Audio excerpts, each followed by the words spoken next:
আসসালামু আলাইকুম। আপনারা সবাই কেমন আছেন? আলহামদুলিল্লাহ আমি ভালো আছি। এখানে আমি মাছ ভাজি করব, এজন্য সব মশলা একসাথে নিয়ে নিছি। টক দই, লেবুর রস, হলুদ মরিচের গুঁড়া, আদা রসুন বাটা, একটু টেস্টিং সল্ট, একটু সয়া সস, লবণ, সব কিছু আমি পরিমাণ মতো নিয়ে নিছি। আমাদের ঘরে মাছ ভুনার চাইতে ভাজা মাছটা সবার পছন্দ। এর জন্য আমি মাঝে মাঝে এভাবে মাছ ভাজি করে, ভুনা মাছ তো আমরা সবাই খাই, ভাজা মাছ মাঝে মাঝে খেলে খুব ভালো লাগে। গরম ভাতের সাথে মাছ ভাজি খুব মজা লাগে। আমরা সব সময় তেলাপিয়া মাছটা দিয়ে বেশিরভাগ করে থাকি। অন্যান্য মাছ দিয়েও খাই, তেলাপিয়া মাছটা হলে বেশি ভালো লাগে। সব কিছু পরিমাণ মতন দিয়ে তারপর আমি মাছটা ভাজি করতে চলে আসলাম। আস্তে আস্তে নিভে নিভে চুলায় আমি ভালো মতন মাছটাকে ভাজি করে নিলাম। মাছ ভাজি আমার আস্তে আস্তে হতে থাক। পাশ মাছটাকে আমি উল্টিয়ে দিয়েছি, এখন আর এক পাশ উল্টাবো, এজন্য চলে আসলাম। মাছটা ভালোভাবে আমার সিদ্ধ হয়ে গেছে, এখন আমি মাছটা নামিয়ে ফেলব। অনেক মশমশা থেকে যদি একটু নরম নরম মাছটা ভাজি রাখা হয় তাহলে আমার কাছে খেতে খুব ভালো লাগে। এখানে আমি সবজি রান্না করব, এর জন্য আমি কয়েক রকম সবজি কেটে নিয়েছি। এখানে আছে ফুলকপি, আলু, সিম, শালগম, একটু বড় বড় টুকরো করে কেটে নিয়েছি, একটু মিষ্টি কুমড়াও আছে। কয়েক রকম সবজি দিয়ে আগে আমি সিদ্ধ করে নেব, পানি দিয়ে সিদ্ধ করে নিতে আসি।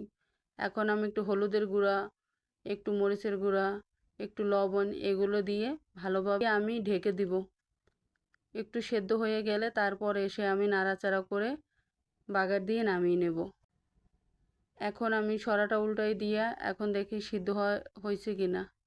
সব কিছু পরিমাণ মতন দিয়েছি, এখন নাড়াচাড়া করে আমি বাগারের জন্য কড়াই আর একটা দিয়ে দিলাম। এই সবজিটা আমি আজকে রান্না করেছি, এর আগে একটা ভিডিওতে দিয়েছিলাম সেটা না, কিন্তু এটা আমার নতুন রান্না করা।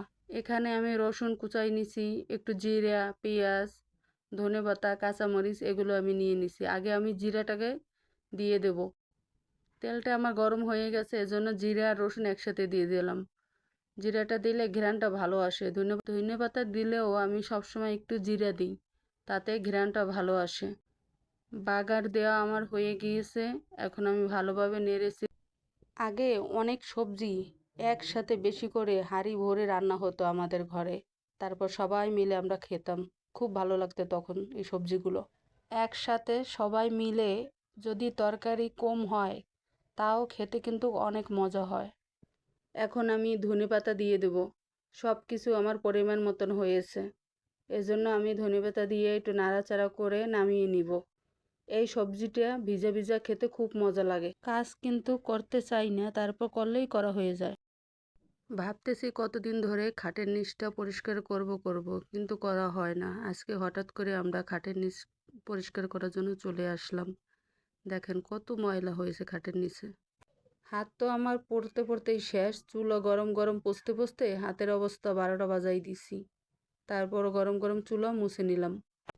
এখানে রান্না বাড়া আমাদের শেষ, এখন আমরা দুপুরবেলা চলে আসলাম খাবার খাওয়ার জন্য। আপনারা সবাই বলবেন কেমন হয়েছে আমাদের রান্নাগুলো, আর অবশ্যই লাইক করবেন, কমেন্ট করবেন, শেয়ার করে পাশে থাকবেন, অবশ্যই ফলো দিয়ে দিবেন। আগামীকালকে যদি বেঁচে থাকি তাহলে আবার দেখা হবে।